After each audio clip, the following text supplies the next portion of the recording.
সৎ লোকের শাসন জামাত প্রতিপক্ষ হলে কি হয় এবার আমরা মাঠে হারে হারে টের পেয়েছি। সংসদে আসার পরে যাদের আলহামদুলিল্লাহ বলা উচিত সেটা হলো জামাত ইসলামী বাংলাদেশ বা এনসিপির নেতা।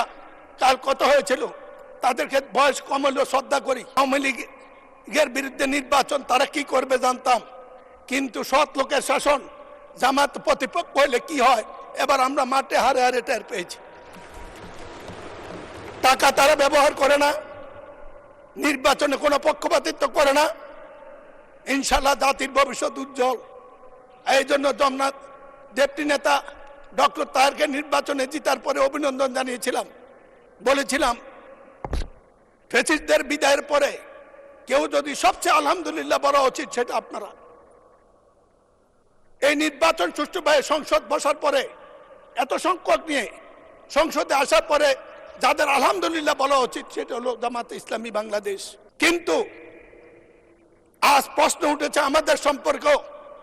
আমরা কিছু মুক্তিযোদ্ধা যারা জীবিত আছি তাদেরকে আজকে সমাজে প্রশ্ন করতে হয়। মুক্তিযুদ্ধ 24-এর যুদ্ধ, 24-এর যোদ্ধা এক কাতারে হলো ফ্যাসিস্টদের আমলে বিচারের নামে অন্যায় যদি হয়ে থাকে তারা কি এক কথা? আমি এই প্রশ্নটা মহান সংসদে রেখেই এই সম্পর্কে শুধু জামাতকে একটি কথা বলবো। স্বাধীনতার পরে বা এনসিপির নেতা কাল কত হয়েছিল, তাদেরকে বয়স কম হলেও শ্রদ্ধা করি। এই কারণে করি তারা সাহসী সন্তান, এই যুগের চাহিদা। একটি কথা মনে করবেন শ্রদ্ধা নেতৃবৃন্দ, স্বাধীনতার পরে একটু মেধাবী শ্রেণী এসেছিল, তারা গঠন করেছিল জাসদ। এই বাড়াবাড়ি করতে গিয়ে দেশ গেছে, জাতি গেছে, তারাও গেছে।